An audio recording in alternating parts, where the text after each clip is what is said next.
So I wanted to make an update video for my Spark build. I was meant to make the video a month ago, but I ended up getting distracted with other games coming out. I'm going to go over all the gear that I've upgraded since then. I've still not reached level 100 because I haven't been really playing the game. Turns out you can't actually get Spark higher than level 40. Level 40 is the cap for all skills, and you can't get that level any higher. So when making this level 45 Spark video, this was just a hypothetical. I wasn't actually level 45, and I'd done the math to calculate the possibility of reaching level 45 and seeing which way would be the cheapest way possible by using 14 jewels with 15%, along with a Widowhail with 305% and an Adorned Diamond which would be 98%. I ended up getting an Adorned Diamond of 98%, but it turns out you can't even reach level 45 anyway, so this is all pointless. The setup was meant to allow me to get 750% by using a 9.8 Adorned, but it turns out decimal numbers also don't count in the calculation for reaching 750%. So you can't use decimal numbers. Decimal numbers are pointless because they don't even add together, because PoE's mechanics require flat numbers, flat bonus numbers, and not the decimal number percentages. So you would still need 100% Adorned to even reach my hypothetical, but the hypothetical doesn't even work since the level is capped at 40. I'm not going to get into too much detail on everything about the skills, the gear, everything again. I'll have that linked in the description. Now for Sigil of Power, we have a level 18 Sigil of Power. This is from our secondary weapon, which gives us a level 18 Sigil of Power, but it also has +6 to all spell skills, which is also useful. On the Sigil of Power, we have Persistence, Magnified Effect, and Wind Wave. Then Spark, the main source of damage. We have a level 20 gem with +1 Corruption, which just gives us a level 21 gem, and we have 5 sockets. And then we get +19 from global modifiers. Now for support jewels, we use Execute, Inspiration, Controlled Destruction, Arcane Tempo, and Considered Casting. These all just increase the damage, lower the cost, and increase the cast speed as well. These are the current stats that we have. Pierce chance of 800 just from the Quiver. Then we have ARCHMAGE. This doesn't have to be a level 20 gem, as you can get a level 19 with +1 Corruption, and then we get an extra +1 from Lightning Mastery. The extra +1 only lowers the additional cost by 0.5%. For Conductivity, we have +1 from Corruption, and then we use Cursed Ground, Heightened Curse, and Ritualistic Curse. We also use Orb of the Storms, and we have 5 sockets on here with Lightning Exposure, Strip Away, Overcharge, Conduction, and Font of Mana. Then we have Skeletal, Cleric, along with Meat Shield and Last Gasp. Then Soul Offering. For support we have Dance Macabre, Minion Mastery, and Ablation. And then the last skill we use is Blink. This just lets us teleport, along with Ingenuity to lower the cooldown recovery rate. Now for our weapon set, we use it on Spark and ARCHMAGE. We set these two just for weapon 1, and then the rest of the skills are weapon 2. For the passive tree, we still use the same ascendancy nodes. We grab these 2, these 4, and these 2. And then for the actual passive tree skills, we still follow the exact same route. We come up here, grab this raw power, keep going up, grab the jewel socket, and we come over to the left, grab this jewel socket, and then this jewel socket along with Mind Over Matter and All Natural for the extra damage and resistances, along with making it so that all the damage we take is from our mana. We then come to the right, grab this jewel socket, this one here, Chaos Inoculation, and Eldritch Battery. This is to convert all energy shield to mana and remove all our life to make us immune to chaos damage, which removes needing to get resistances for chaos either. We grab another jewel socket, another one here, keep coming down, grab another jewel socket, another one, another one, another one, going around the entire tree, grabbing all the jewel sockets we can. We then come down here so that we can grab it Polymathy. This increases our attributes by 10%, so their intelligence is slightly higher. Then we grab some more jewel sockets. Now I did move these 3 nodes down to the bottom, however I'm going to be picking up these 3 anyway once I do reach level 100, so that I can slot in 1 extra jewel if I even reach level 100. Then for the weapon set skills, so for weapon set 1 we come up next to Eldritch Battery and we grab these nodes. This is so whenever we're using our weapon 1, which is our bow and quiver, it will increase our spell damage per 100 maximum mana, along with increased maximum mana and mana regen. I then also opted to grab some extra cast speed, and then the mana mana regen and plus 10 intelligence, so it's pretty worthwhile grabbing these 3. And then we also come down here to grab Wild Storms, the 15% more maximum lightning damage. And then with Weapon Set 2, we grab the same nodes again, Master of Hexes and Lingering Whispers. And now since we go for the extra cast speed, we can actually spend an extra few more points on Weapon Set 2. So we grab all of these nodes coming all the way up to Impending Doom for faster cursed activation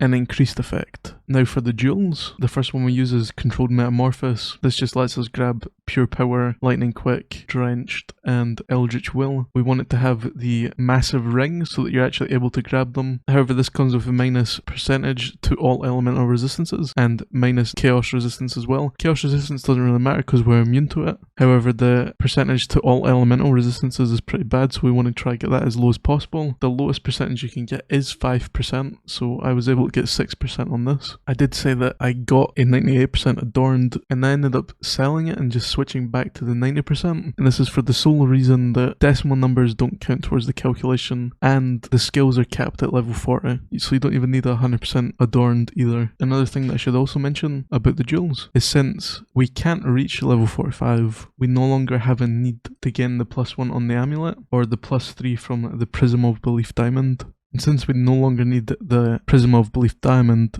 we actually save 600 divine orbs on this build. And we also don't need 750% for the Quiver either, which allows us to save a lot of divine orbs for the Adorned as well, as we no longer need the 100% Adorned either. And seeing as how the Adorned is basically 2500, you're basically saving 3100 divine orbs only because you can't reach level 45. So this is just a cheaper, easier method of reaching level 40 for your Spark, instead of wasting your divine orbs on useless jewels. But it depends how you really build it, because I'm using a Megalomaniac diamond, which gives me Master Fletching and Mana Blessing. Master Fletching gives me 30% increased bonuses gained from equipped Quiver. However, I'm thinking it's not really worthwhile getting that extra 30%, and I could instead get that extra 30% from just a normal jewel, which I'm just going to get when I reach level 100 anyway, so it could be worthwhile changing the Megalomaniac diamond for something else. However, the Mana Blessing is pretty useful. This gives us 5% increased maximum mana, which increases our mana by about 300. I also upgraded my Against the Darkness Time Lost diamond. Since I don't need code resistance because I'm using the Dream Fragments Sapphire Ring, I changed it to lightning resistance for the corruption, along with extra lightning damage and increased intelligence. Now this only affects 2 nodes here, Lightning Quick and Drenched, so whenever I have these it gives me an extra 8% increased intelligence along with an extra 8% extra lightning damage, so it's still worthwhile as this gives me an extra bit of intelligence, also increases my mana, and it also increases my damage as well. Now I could experiment in this area to see if I could get an extra percentage from somewhere. And then for the regular jewels, we go for emeralds. Now we just want to fill out our resistances. So we have fire, lightning, and cold resistances on these. And the main one we want is increased bonuses gained from equipped Quiver, as this increases our level on the Spark skill. So we have lightning resistance here, along with Quiver, and this is for like almost every single one. You can also get intelligence on it, which is very good for increasing your damage as well, along with your mana. For your secondary stat, you mainly want movement speed, but you can literally take anything. It doesn't really matter if you don't care about movement speed, that is, as it's pretty difficult to craft anyway. I also did make some changes to my emeralds, replacing all the emeralds that had cold resistance, as it's quite unnecessary since we have cold resistance from the Dream Fragment. And by switching out all the cold resistances, I was able to get more lightning resistance, and I was able to cap out all of my resistances at 75%. And that also allowed me to change my Ingenuity utility belt with the 80% increased bonuses to equipped rings, lightning resistance that I had on it. So now I can get a 90% Ingenuity belt from the corruption instead, which is basically just an extra 10% to my 2 rings. So my increased maximum mana and the maximum mana, cast speed, intelligence, mana regen, and lightning damage. So that all gets increased by 92%. And that goes for the resistances and the increased damage as well. I was still messing around with Dream Fragments with different corruption stats. However, I think the 28% increased maximum mana would probably be the way to go. It's just really expensive and hard to get. So for my actual gear, I use Widowhail CRUDEBOW. That gives me 300% increased bonuses gained from equipped quiver. Every 50% gives us an extra level 2 spark. That's why we go for bonuses to equipped quiver on every single emerald, and that is increased by the adorned up to 28%, or whatever other adorned percentage you have. However, 90% is the sweet spot, as decimal numbers don't really matter in this game. Now for the quiver, I've opted to switch to a slightly worse version of it. However, it depends really how you look at it. So we do lose the extra 26% chance to pierce an enemy, but this doesn't really matter because we're using tons of emeralds anyway, and since the quiver comes with 100% anyway, the 26% doesn't really matter. Now with this one, we lose the 26% and some dexterity, but we gain the corruption of plus 25 to maximum mana, and this gives us an extra 400 mana on top of what we already had, which is pretty huge, and there's not that many really being sold, especially one for 25, as plus 25 is the max that you can get, so I'm quite happy with that. Ideally, I'd want the extra dexterity and the extra chance to pierce, but it honestly doesn't really matter. I did mess around with some gear, trying to get some slightly better stats for each one. Like with the breach ring, I did get one with slightly more lightning damage, and this is really useful. It basically doubles the damage, and that's just because of all the stats on the ring along with the ingenuity belt. Now this is the ring that I previously had with the 5%, so these are both the rings here. So my new ring has less cast speed, however it has more intelligence, more mana, more lightning damage, and an extra bit of mana regen, and we lose the plus 7 to all elemental resistances, but we get most of that back from the jewels anyway. Now previously with that breach ring we have 791,000, but with the upgrade we gain an extra 33,000.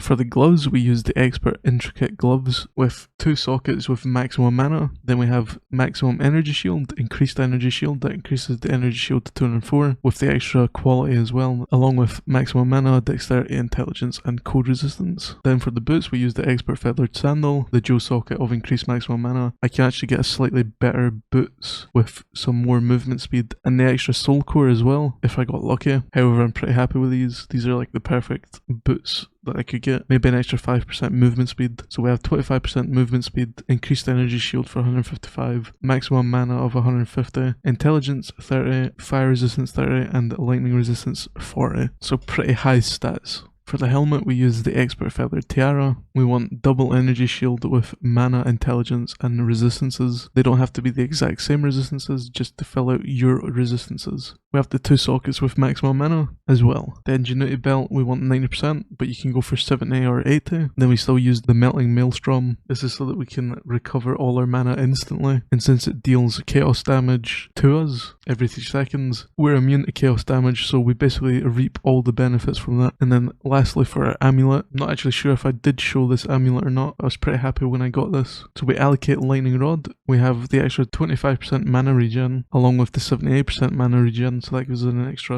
100. Then we have spell damage, 25%, maximum energy shield of 55, max mana of 200, plus 3 to all projectile skills, so that increases our spark by 3 levels. And then we have strength. Now this strength is pretty useful as it allows us to always have our chest piece equipped without having to allocate any of the nodes in the tree for strength, so we can get plus 5 on everything for intelligence. We also have dexterity on the gloves, and this is so that whenever we switch to the secondary weapon, we always have enough stats to use the chest piece, because we need 51 of every single stat to use this chest piece. We use the chest piece MORIOR INVICTUS with the corruption of 5 sockets for the increased maximum mana of 10%. And then obviously we get 5% per socket rune that we have, or soul core, so that gives us an extra 25% increased attributes, along with 25% increased maximum mana. As you can see, our damage increases by 300,000. Another reason that we have the extra dexterity and strength on our gear for whenever we switch is so that when we do switch, we don't reduce our mana by too much. Say for instance I'm not using my gloves that has the dexterity on it. Whenever we switch, unequips my chest piece and we lose a lot of mana, which requires us to regenerate all that mana. This just allows it to be a more safer build. as I've found without those extra stats, we end up dying occasionally from the lower mana that we have. Now I did mention that we get Lightning Rod from the amulet. This allocates this node in the passive tree. This makes it so, say for instance on Spark, we have lightning damage here. It's between 17,000 and 381,000. So whenever we deal damage to an enemy, it rolls a number between these two numbers here. However, what Lucky does is it allows us to roll twice, and it picks the highest number, and then it deals that damage to the enemy. And that happens for every single spark projectile that we fire. I'm not going to go into much detail about my skill rotations or anything like that. In my previous video, I'll have linked in the description. You can use that as a more detailed guide for the build.